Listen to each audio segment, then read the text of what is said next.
Hello friends, welcome to mission KVS. शुरू करेंगे Bihar teaching exam 7th phase science series का एक वीडियो और इसमें हम डिस्कस करेंगे सीड्स के बारे में।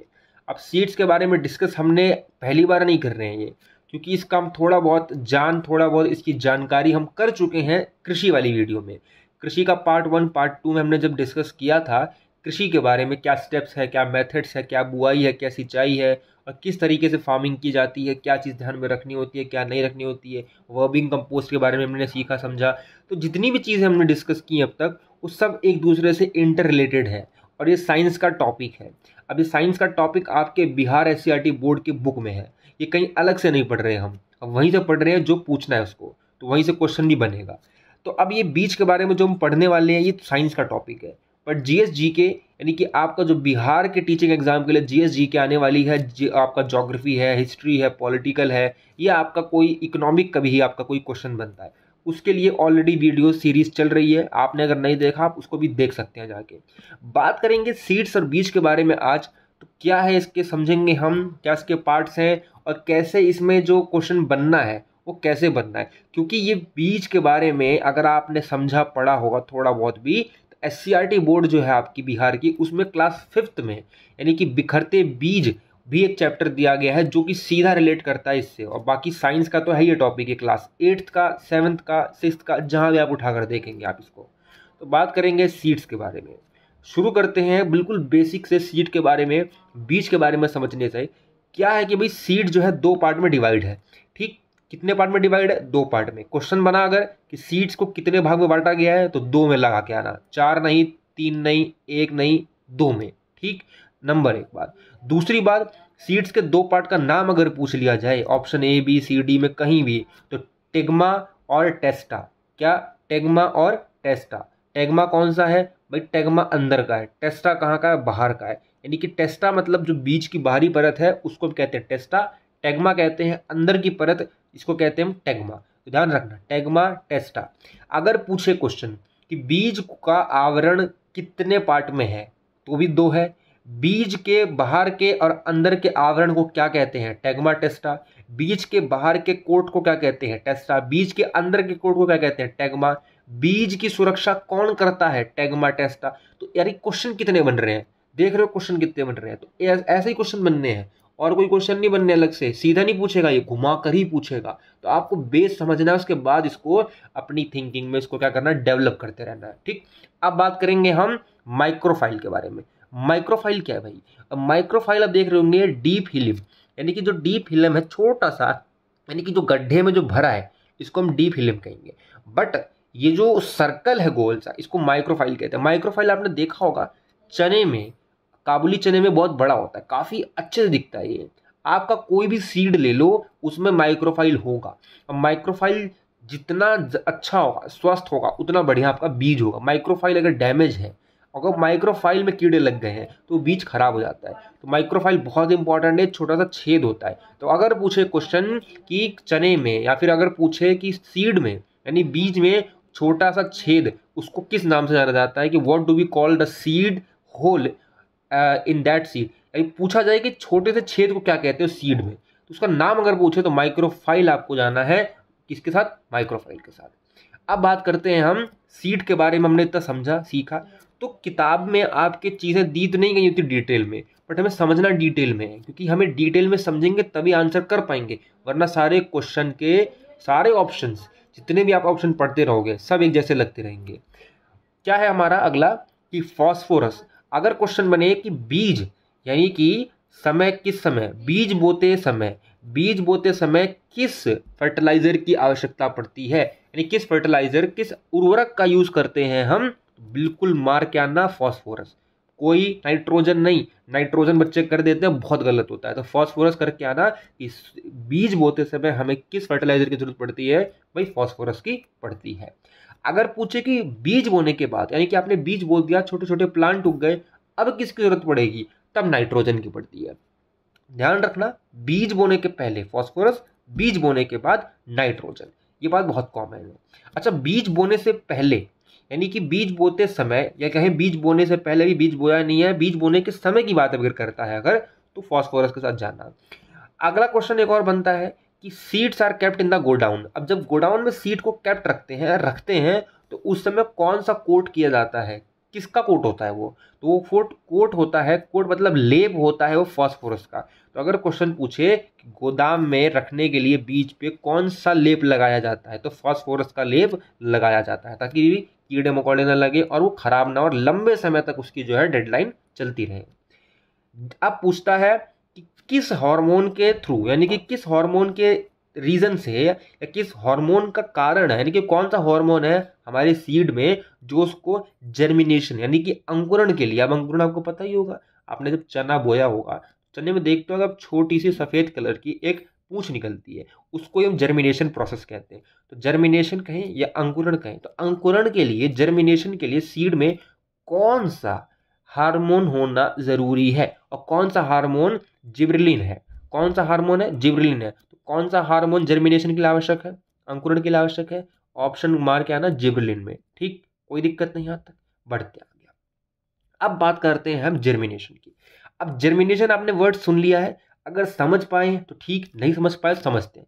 अंकुरण जो है ना, जर्मिनेशन मतलब होता है कि जब बीज में छोटी सी एक कली निकलनी शुरू हो, यानी कि जब आप चने बोते हो या आपके घर वाले जब चने बोते हैं, देखा हो आपने, तो थोड़े समय के लिए अगर उसको और रख दिया जाए तो उसमें धीरे धीरे पूंछ निकलनी शुरू हो जाती है। ठीक इसी तरह से, और वो हरी हो सकती है, सफेद हो सकती है, धीरे धीरे धीरे वो हल्की हल्की हरी होने लग जाती है। और आपने देखा होगा चना जो है, जब उसकी पूंछ बड़ी निकल जाती है, थोड़ी लंबी हो जाती है, तो थोड़ा कड़वापन आ जाता है उसमें। वो क्यों आता है, इसलिए क्योंकि उसका अंकुरण ज्यादा हो चुका होता है, जर्मिनेशन प्रोसेस अधिक हो जाता है उसमें।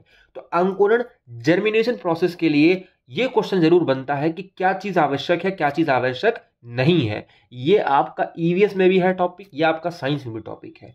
तो आपको उसमें डिटेल में नहीं देगा, बट हमें पढ़ के जाना है डिटेल में। क्यों जाना है भाई, क्योंकि पूछेगा लॉजिकल तरीके से और आंसर लॉजिकल तरीके से ही बनेगा कि क्या है रीजन, कि क्या जरूरत है जर्मिनेशन के लिए, यानी कि एक सीड को जर्मिनेशन होने के लिए, यानी कि अंकुरण पाने के लिए क्या चीज की आवश्यकता है। देखेंगे नंबर 1 वाटर के लिए, क्योंकि चना जल में भिगोते हो तभी अंकुरण होगा उसका। तो एक बात, सबसे पहले जल के बिना जर्मिनेशन प्रोसेस या कहें अंकुरण नहीं हो सकता सीड का। दूसरा ह्यूमिडिटी, नमी, जहां पर जल है वहां पर नमी भी हल्की फुल्की होगी, यूं कहे हवा में नमी भी होगी। तो एक ही बात है। तो अगर हम बोले ह्यूमिडिटी चाहिए, अगर हम बोले जल चाहिए, तो दोनों ही किसके लिए आवश्यक है, जर्मिनेशन के लिए आवश्यक है, अंकुरण के लिए आवश्यक है। तीसरी चीज वायु, यानी कि जल तो चाहिए, ह्यूमिडिटी तो चाहिए, पर साथ में हवा भी चाहिए। हवा के बिना हम जिंदा नहीं रह सकते, तो बीज कैसे जिंदा होंगे। और ये भी प्रोसेस किसका है, जर्मिनेशन का है। तो यहाँ पर तो वायु का होना बहुत जरूरी है। और चौथी और इंपॉर्टेंट चीज है टेम्परेचर। ज्यादा टेम्परेचर रख दोगे तो अंकुरण नहीं होगा, बिल्कुल ठंडे में रख दोगे अंकुरण नहीं होगा। अगर चने को आप कटोरी में पानी में भिगो के फ्रिज में रख दो, नहीं हो सकता वहां पर। क्यों नहीं हो सकता, टेम्परेचर बढ़ जाएगा, ठंड में नहीं होगा वो। और ज्यादा गर्म उसको गैस पर रख दोगे, गर्म कर दो, हीट कर दो, उबाल के रखो, नहीं होगा। तो इसीलिए temperature is also important for germination, ध्यान रखना आप। ठीक, अब ये चीज है, ये चीज आवश्यक है। अब ये क्वेश्चन जरूर बनता है कि क्या आवश्यक नहीं है, क्योंकि हम अक्सर सोचते हैं कि अरे ये तो आवश्यक है, इसको टिक मार देते हैं। तो क्या चीज आवश्यक नहीं है ये भी मालूम होना चाहिए। और नंबर 1 है मिट्टी। जर्मिनेशन के लिए ध्यान रखना, ये फिर रिपीट कर रहा हूं मैं, अंकुरण की बात चल रही है, पौधे की बात नहीं चल रही है। यानी जब जमीन में हम देखते हैं सीड बोते हैं, वहां पर देखो, अब मिट्टी को तो कहीं हम उठा के रख सकते नहीं है। ठीक, मिट्टी को तो हम कहीं उठा के रख सकते नहीं है, बट बीज का जर्मिनेशन मिट्टी में ही होता है इसीलिए। और लोगों को लगता है कि मिट्टी जरूरत है इसके लिए, नहीं है। हाँ, जर्मिनेशन के बाद मिट्टी की आवश्यकता पड़ती है जब जड़ निकलती है उसकी, बट उससे पहले जर्मिनेशन के लिए मिट्टी की कोई जरूरत नहीं पड़ती। ध्यान रखना, ये आप जर्मिनेशन प्रोसेस कटोरी में भी करके कर सकते हो, यानी कि रुई में भी कर सकते हो आप। आपने देखा होगा एक्सपेरिमेंट होता है साइंस में, क्लास 8 में 9th में, कि क्या करते हैं हम चने को रुई में रख के थोड़ा पानी छिड़क देते हैं उस पर, और देखते हो कुछ समय बाद ये थोड़ी सी जड़ निकलनी शुरू होती है और वो रुई में लपेट उठती है। तो उस सॉइल की जरूरत नहीं पड़ती। ध्यान रखना, किसके लिए, जर्मिनेशन के लिए। सनलाइट, पौधों को भाई फोटोसिंथेसिस होता है, उसके लिए खाना बनता है, फिर क्या करता है, खाना बनता है, फिर अपनी वो कमी पूरी करता है, अपना भोजन करता है और बढ़ता है, ग्रो करता है। बट यहाँ पर जर्मिनेशन में जरूरत ही नहीं पड़ेगी सनलाइट की। क्यों नहीं पड़ेगी, क्योंकि उसका भोजन उसके अंदर ही होता है, सीड का भोजन उसके अंदर ही होता है। ध्यान रखना, सीड का भोजन उसके अंदर ही होता है, हाँ जल नहीं होता उसके अंदर, इसलिए जल की नीड उसको पड़ती है। अगली चीज क्या है, फर्टिलाइजर और मैन्योर। खाद की तो कोई जरूरत नहीं पड़ती, आपने देखा होगा घर में आपका जब चना बोया जाता है, यानी कि जब आपके भिगोने के लिए, तो किसी भी एंगल से आपने देखा होगा उसमें खाद पड़ा, फर्टिलाइजर पड़ा, फास्फोरस डाला, नाइट्रोजन डाला, कोई जरूरत नहीं पड़ता, क्योंकि जर्मिनेशन में इन सब चीज की आवश्यकता नहीं होती। अब बढ़ते हैं आगे। अब हमारा एक टॉपिक और पड़ता है कि बिखरते हुए बीज। आपने देखा होगा बिखरते हुए बीज मतलब कि एक, मान लीजिए एक छोटा सा आम का पेड़ यहाँ होगा, आप देखते हैं कुछ साल बाद जब वो पेड़ बन जाता है तो वही सेम पेड़ कुछ साल बाद कहीं दूसरी जगह उग जाता है। तो वो कैसे होता है, वो चल के तो गया नहीं होगा पेड़। तो ये कहते हैं हम इसको पॉलिनेशन प्रोसेस, यानी कि जब पॉलिनेशन प्रोसेस, तो देखो इसको डीप समझोगे, जिसने फल फूल के बारे में पढ़ा होगा कैसे इसके बीच में पॉलिनेशन होता है वो अच्छे से समझेगा। जिसको बिल्कुल बेसिक समझाना है, बिल्कुल बेसिक, जिसको बिल्कुल नहीं पता पॉलिनेशन क्या हो गया, क्या बात हो गई है, तो वर्ड जो फेमिलियर भी नहीं है वो भी समझ जाए कि जब क्या होता है, जब हमारा कोई भी एक पेड़ पौधा, सेम वही पेड़ पौधा, उसी का बीज दूसरी जगह जब उग जाए, दूसरे स्थान पर उग जाए, या यूं कहें यहां पर एक आम का पेड़ था, यहाँ का आम का पेड़ सेम कुछ साल बाद यहाँ पर उग जाए, अब वो कैसे उग गया, इसी को ही हम कहेंगे पॉलिनेशन प्रोसेस। ठीक है, मैं इसको अब खाली डेफिनेशन में समझा रहा हूँ, एग्जैक्टली पॉलिनेशन नहीं कहते इसको, ध्यान रखना, पॉलिनेशन का मतलब कुछ और भी होता है। तो यहाँ पर इसका मतलब ये समझ लो, तो ये बीज जो है यहाँ से यहाँ तक पहुंचा कैसे होगा, ये पेड़ यहाँ से यहाँ तक इसका कैसे ट्विन बन गया होगा, तो यही चीज हमें समझनी है। तो अब हम समझेंगे कि पॉलिनेटर्स, यानी कि हमारे वो कौन कौन से जरिए हैं जिसके थ्रू, यानी कौन से जरिया है, कौन से परागकणक है जिसके थ्रू एक सीड दूसरी जगह जाके बिखर जाता है या फैलता है। नंबर एक हमारा है कीट परागण, यानी कि जब कीट, यानी कि जब कीड़े मकोड़ों के द्वारा, जैसे आप फोटो में देख सकते हो, जब भी बीटल, बी या कोई मक्खी किसी के भी थ्रू, इनके पंख में, पैर में, जब भी इनके जो है छोटे से जो है पॉलिनेटर्स होते हैं, ये चिपक जाते हैं और चिपक के किसी और पेड़ पौधे फूल पे बैठ जाते हैं और वहां पर उसको छोड़ देते हैं, गिरा देते हैं, और वहां पर जो है एक नया पौधा उग जाता है। जब ऐसा हो, जब किसी कीट के द्वारा हो, क्या हो, पॉलिनेशन किसी कीट के द्वारा हो, जब किसी कीट के द्वारा जो है सीड यहाँ से वहां बिखरे, या यूं कहे जब किसी कीट के द्वारा यहाँ वहां पेड़ का उगना हो या पौधों का उगना हो, तो उसको कहते हैं एंटोमोफिली। क्या कहते हैं, एंटोमोफिली। एंटोमोफिली मतलब कीट परागण। अगला हमारा क्या है, एग्जाम्पल देख सकते हैं फोटो में आप। अगला हमारा ऑर्निथोफिली। ऑर्निथोफिली क्या है भाई, ऑर्निथोफिली है पक्षी परागण, यानी कि जब पक्षी के द्वारा एक सीड दूसरी जगह से सीड जाता है, यानी कि जब एक पौधा दूसरे जगह उग जाए और उसका जरिया कौन हो, उसका जरिया पक्षी, उसको कहते हैं ऑर्निथोफिली। ठीक, क्या कहते हैं, ऑर्निथोफिली। एग्जाम्पल के लिए आप देखेंगे कि चोंच मार के, मान लीजिए यहाँ पर रस पी रही है ये चिड़िया, ठीक है, अब ये चिड़िया चोंच मार के रस पी रही है, अब इसके चोंच में कुछ हल्का से कण लग जाएंगे उस पौधे के, अब वो कण जाके दूसरी जगह चिपक जाएंगे, जब वो दूसरी जगह जूस पीने जाएगी उसका, फूल का, फल का, तो ऐसे क्या हुआ है, एक जगह के सीड, एक जगह की सीड के कुछ पार्ट दूसरी जगह जाके गिर गए हैं, वहां पर वो जो है एक नया जो है एक ग्रो होगा, एक नया पौधा, एक नया पेड़ बनेगा। तो ये किसका जरिए, किसके जरिए हुआ, ये पक्षी के जरिए हुआ है, पक्षी के जरिए हुआ है, इसीलिए को कहेंगे ऑर्निथोफिली। ठीक, अगला है हाइड्रोफिली। हाइड्रो का नाम से जानते हैं, हाइड्रो मतलब जल से है, हाइड्रो का मतलब जल है, तो जलीय एक परागण, यानी कि जब जल के थ्रू हो, यानी कि जब जल, यानी कि मान लीजिए पेड़ उगा है या पौधा उगा जल में, अब जल के द्वारा जब बीज वहां से वहां चला जाए, यहां से वहां चला जाए, तो उसके जरिए हो, यानी कि बीच में कौन बना है मीडिएटर, बना है जल, तो जब वाटर मीडिएटर बन जाएगा तो हाइड्रोफिली कहेंगे इसको। अगला हमारा क्या है, वायु, जब एयर बन जाए।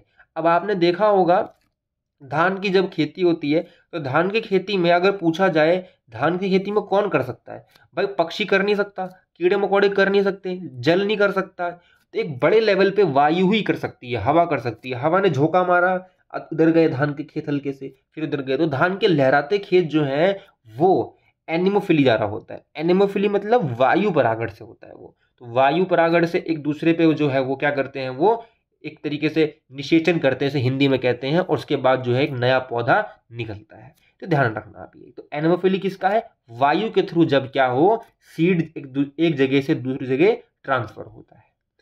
अगला हमारा क्या है, अगला हमारा क्या, जूफिली। अब जूफिली क्या है, जू से चल रहा है पता, जू मतलब आपने देखा होगा जानवर से। अब जानवर कौन सा जानवर, बड़े जानवर, तो बड़े जीव जंतु से अगर जब परागण होगा उसको कहते हैं जूफिली। एग्जाम्पल है इसका सबसे बढ़िया रफलेशिया।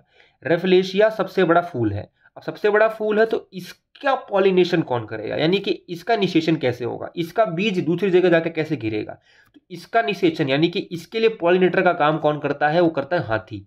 हाथी अपनी सूंड में जब जाता है यहाँ पे जूस पीने या यूं कहीं इसको जब इसको टच करता है किसी भी तरीके से, तो हाथी के जो ट्रंक होता है, सूंड होती है, उसमें हल्के फुल्के जो है कुछ ऐसे चिपक जाते हैं पॉलिनेटर्स के लिए, और वो जाके जब दूसरी जगह फूल में जब जूस पीता है तो वहाँ जाके गिर जाते हैं वो और टच हो जाते हैं, इसलिए क्या हो जाता है, ये पॉलिनेशन हो जाता है ऐसे। तो इसी तरह से हाथी क्या है, हाथी जूफिली का एग्जाम्पल है, ये ध्यान रखना। अब बात करते हैं हम एग्जाम्पल्स ऑफ डिफरेंट पॉलिनेटर्स। ठीक, अब एग्जाम्पल के लिए एग्जाम्पल लेके चलते हैं, विभिन्न परागणक जो है उदाहरण के रूप में। आपके जो बुक में जो दिया गया है वही समझेंगे हम। हाइड्रोफिली कौन सा है, आपके बुक में जो दिया गया है वो है कमल के बीज का कटा हुआ फल, यानी कमल का जो बीज है, यानी कि कमल के बीज का अगर पूछा जाए, कमल के बीज का जो है आपका किसके थ्रू हो रहा है, तो जल के थ्रू हो रहा है, और जल के थ्रू होने को क्या कहते हैं, हाइड्रोफिली कहते हैं। अगला है एनिमोफिली, वायु परागण, यानी कि जब वायु से हो रहा है, वायु से क्या हो रहा है, पॉलिनेशन हो रहा है, वायु से पॉलिनेशन हो रहा है, तो कौन कर रहा है ये पॉलिनेशन, भाई ये कर रहा है हमारा कपास के बीज से। अब एग्जाम्पल पूछे कि कपास के बीज कैसे पॉलिनेट होते हैं, तो वो होते हैं हवा से, हवा क्या कहते हैं, एनिमोफिली।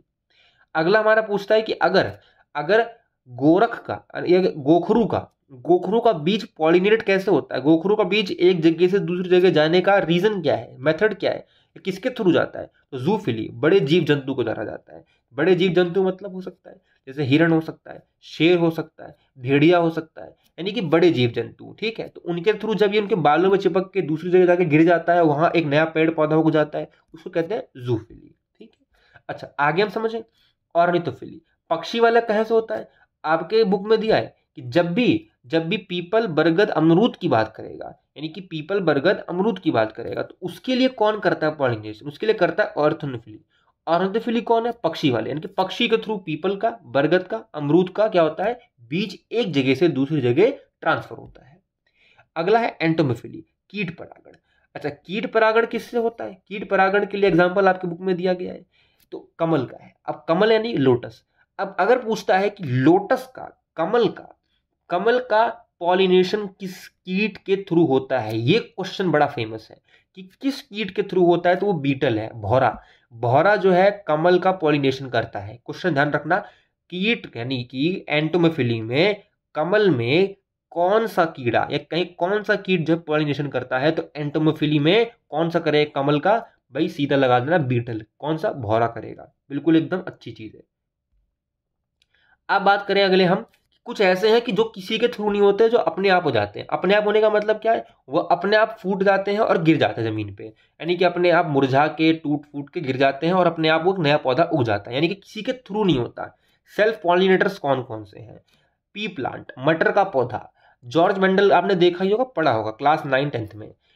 तो अब जॉर्ज मेंडल जो है उन्होंने यही तो बताया था, उन्होंने ये कहा था कि जो जो हमारे पी प्लांट है यानी कि मटर के पौधे हैं, वो क्या करते हैं, कि भाई वो अपने आप ही जो है क्या करते हैं, निषेचन करते हैं, अपने आप जो है सेल्फ पॉलिनेटर हैं, वो खुद ही टूट के, यानी कि खुद ही वो जो है ग्रीन हो जाते हैं, ग्रीन होने के बाद सूख जाते हैं, सूखने के बाद खुद ही टूट के गिरते हैं, और गिरने के बाद एक नया पौधा बन जाता है। तो वो किसी के थ्रू नहीं होते, इसलिए ये सेल्फ पॉलिनेटर है। एक और एग्जाम्पल है रोजमेरी, गुल मेहंदी का। गुल मेहंदी का जो हमारा फूल है, ये आप देखेंगे गुल मेहंदी का जो बीज है, फूल है, पूरा पौधा है, ये भी सेल्फ पॉलिनेटर है। ये खुद ही आपका बीज बनेगा, कैसे, फल बनेगा पहले, फिर बीज बनेगा, फिर गिर जाएगा, फिर बीज जब उसमें से निकलेगा फल से, फिर वहां पर एक नया पौधा या पेड़ उग जाता है। तो ऐसे ये गुल मेहंदी जो है, ऐसे जो पी प्लांट है, मटर का पौधा है, दोनों के दोनों सेल्फ पॉलिनेटर के सेक्शन में आते हैं।